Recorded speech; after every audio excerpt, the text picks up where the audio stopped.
दोस्तों, आज हम आरबीसी यानी रेड ब्लड सेल के बारे में बात करने जा रहे हैं। इससे पहले कि हम आरबीसी के बारे में जानें, हम ब्लड के कंपोजिशन यानी ब्लड में क्या क्या होता है इसके बारे में जान लेते हैं। तो हमारे ब्लड में कुछ सेल होते हैं जिन्हें बेशक आप जानते होंगे। वो है आरबीसी रेड ब्लड सेल, दूसरा है डब्ल्यूबीसी वाइट ब्लड सेल्स और तीसरा है प्लेटलेट्स। ये तीनों सेल्स हमारे ब्लड का 40 से 45% हिस्सा कवर करके रखते हैं। ये सेल हमारे ब्लड वेसल में फ्लो करते हैं। तो इन्हें फ्लो करने के लिए कोई लिक्विड यानी मीडियम तो चाहिए। बिना किसी लिक्विड या मीडियम के ये फ्लो कैसे करेंगे? तो ये मीडियम होता है प्लाज्मा। प्लाज्मा हमारे ब्लड का 60 से 65% हिस्सा कंट्रीब्यूट करता है।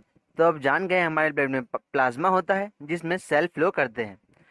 तो अब हम सेल में आरबीसी के बारे में बात कर लेते हैं। आरबीसी को अर्थ्रोसाइट्स कहते हैं। यहाँ अर्थ्रो मतलब रेड और साइट्स मतलब सेल होते हैं। इस दोनों से मिलकर बनता है रेड ब्लड सेल। आरबीसी के शेप के बारे में बात करें तो आरबीसी बहुत छोटा होता है, माइन्यूट होता है। 7 माइक्रोन इन डायमीटर होता है और 1 माइक्रोन होता है 1000 ऑफ मिलीमीटर। तो आप जानते हैं मिलीमीटर पहले इतनी छोटी यूनिट होती है और माइक्रोन उसका भी 1000 होता है। तो बहुत छोटा होता है आरबीसी। और इसके स्ट्रक्चर की बात करें तो बाइकॉन्वेक्स डिस्क लाइक स्ट्रक्चर होता है, एक डिस्क की तरह होता है। सेंटर में बीच में फ्लैट होता है और पेरी पेरी यानी कॉर्नर में मोटा होता है और राउंडेड होता है, जिससे ये एक डिस्क बाइकॉन्वेक्स डिस्क की तरह अपना आकार बना लेता है, अपना शेप बना लेता है। आरबीसी के छोटे साइज का एक एडवांटेज होता है कि ये फाइन कैपिलरीज पतली कैपिलरीज से भी आसानी से ट्रेवल कर पाता है। ये कैपिलरी भी एक तरह की ब्लड वेसल्स होती है। तो एक अब बात करते हैं कि एक एडल्ट मैन में कितनी आरबीसी होती है। तो एक एडल्ट मैन में 5 बिलियन आरबीसी पर क्यूबिक मिलीमीटर ऑफ ब्लड में होती है और एक एडल्ट फीमेल में 4.5 मिलियन पर cubic MM of blood female में आरबीसी होती है। मेल से थोड़ी कम होती है फीमेल में आरबीसी। तो अब हम बात कर लेते हैं कि आरबीसी बनता कहाँ है और मरता कहाँ है। तो एक एडल्ट मेल में आरबीसी लॉन्ग बोन के बोन मेरो में बनता है। लॉन्ग बोन जैसे रिब केज की bone, breast bone, in long bone के अंदर ही बोन मेरो होता है जहाँ आरबीसी बनते हैं। और एक एम्ब्रो यानी जब बच्चे के जन्म के पहले आरबीसी लीवर और स्प्लीन में बनता है। ये दोनों ही ऑर्गन होते हैं। और 5 साल तक के बच्चे में आरबीसी हर बोन के बोन मेरो में बनता है। ये तो आप जानते ही होंगे कि हर सेल में एक न्यूक्लियस होता है। तो आरबीसी में भी न्यूक्लियस होता है, लेकिन जब वो बन रहे होते हैं तभी। इसके बाद वो आरबीसी मैच्योर हो जाता है, तब उसके न्यूक्लियस गायब हो जाते हैं और आरबीसी बिना न्यूक्लियस के हो जाता है। पर इसका भी एक एडवांटेज है कि न्यूक्लियस ना होने से आरबीसी का सरफेस एरिया, उसका वॉल्यूम बढ़ जाता है, जिसके कारण वो ज़्यादा ऑक्सीजन कैरी कर पाता है। अब आपने जान लिया है कि आरबीसी में न्यूक्लियस नहीं होता है। इसी प्रकार आरबीसी में माइटोकॉन्ड्रिया भी नहीं होता है। ये भी सेल में ही पाया जाता है, जिसे हम एनर्जी हब ऑफ सेल कहते हैं। माइटोकॉन्ड्रिया के एब्सेंस में, उसके ना होने से आरबीसी ऑक्सीजन को खुद के लिए यूज नहीं कर पाता है, क्योंकि सेल का रेस्पिरेशन उसके माइटोकॉन्ड्रिया में होता है। और जब आरबीसी सेल खुद के लिए ऑक्सीजन यूज नहीं कर पाता है तो ऑक्सीजन को लंग्स से बॉडी के हर टिश्यू तक पहुंचा देता है।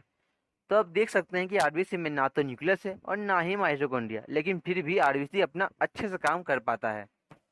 तो अब तक हमने आरबीसी के बनने की बात कर ली है। तो अब डिस्ट्रॉय यानी वो खत्म कहाँ होता है इसके बारे में भी जान लेते हैं। तो जब आरबीसी कमजोर हो जाता है यानी वो ऑक्सीजन को कैरी नहीं कर पाता है, तब वो ओल्ड और वीक आरबीसी स्प्लीन, लीवर और बोन मैरो में डिस्ट्रॉय हो जाता है। तो अब देख सकते हैं कि आरबीसी बोन मैरो में ही बनता है और बोन मैरो में डिस्ट्रॉय हो जाता है। तो बोन मैरो कहता होगा आरबीसी को, हम ही बनाए हैं तुमको और मिटाएंगे भी हम ही। खैर, आरबीसी बोन मैरो के अलावा स्प्लीन और लीवर में भी डिस्ट्रॉय होता है। यहाँ तक हमने आरबीसी कहाँ बनता है और कहाँ मरता है की बात कर ली है। तो अब उसके फंक्शन की बात कर लेते हैं। तो ये आप जानते होंगे कि आरबीसी लंग्स से ऑक्सीजन को बॉडी टिश्यू तक पहुंचाता है। लेकिन क्या आपने सोचा है कि आरबीसी ऑक्सीजन को लंग्स तक पहुंचाता कैसे है, ले कैसे जाता है? तो चलिए इस बारे में बात कर लेते हैं। तो आरबीसी के अंदर एक हेमोग्लोबिन होता है जो एक केमिकल होता है। यहाँ हेमिन का मतलब होता है आयरन कंटेनिंग पार्ट और ग्लोबिन का मतलब होता है प्रोटीन। तो जब आरबीसी लंग्स तक पहुंचता है तो आरबीसी का हेमोग्लोबिन ऑक्सीजन से बहुत जल्दी कंबाइन कर लेता है, क्योंकि उसकी ऐसी प्रॉपर्टी होती है। और कंबाइन करने के बाद वो एक अनस्टेबल कंपाउंड ऑक्सी हेमोग्लोबिन बना लेता है, जो कि टिश्यू तक पहुंचते ब्रेक डाउन हो जाता है, टूट जाता है और टिश्यू तक आसानी से ऑक्सीजन पहुंच पाता है। तो आपने जान लिया कि हेमोग्लोबिन ही ऑक्सीजन को लंग से बॉडी टिश्यू तक पहुंचाता है। इसी प्रकार ऑक्सीजन के यूज हो जाने के बाद हेमोग्लोबिन कार्बन डाइऑक्साइड के साथ कंबाइन करके कार्बिनो हेमोग्लोबिन बना लेता है और टिश्यू से कार्बन डाइऑक्साइड को निकाल देता है, लंग्स तक ले जाता है और लंग्स से हम उससे अपनी बॉडी से थ्रो आउट कर देते हैं।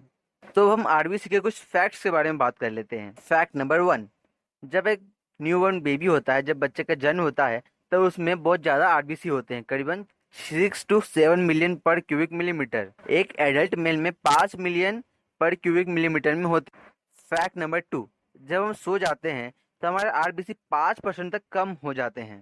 फैक्ट नंबर 3, आरबीसी काउंट बढ़ जाता है जब कोई फिजिकल एक्टिविटी करता है, जब प्रेगनेंसी के वक्त और कोई इमोशनल अपसेट हो जाता है तब आरबीसी काउंट अपने आप बढ़ जाता है। फैक्ट नंबर 4, जो लोग ऊंचाई पे रहते हैं, पर्वत पे रहते हैं, उनके आरबीसी 30% तक ज़्यादा होते हैं। फैक्ट नंबर 5, एक नॉर्मल एडल्ट में करीबन 2 मिलियन आरबीसी पर सेकेंड डिस्ट्रॉय हो जाते हैं। तो कैसे लगे आपको ये फैक्ट्स? उम्मीद है आपने इस वीडियो से बहुत कुछ जाना होगा, बहुत कुछ सीखा होगा। मिलते हैं आपसे अगली वीडियो में ऐसी जानकारी के साथ। बने रहिए हमारे साथ।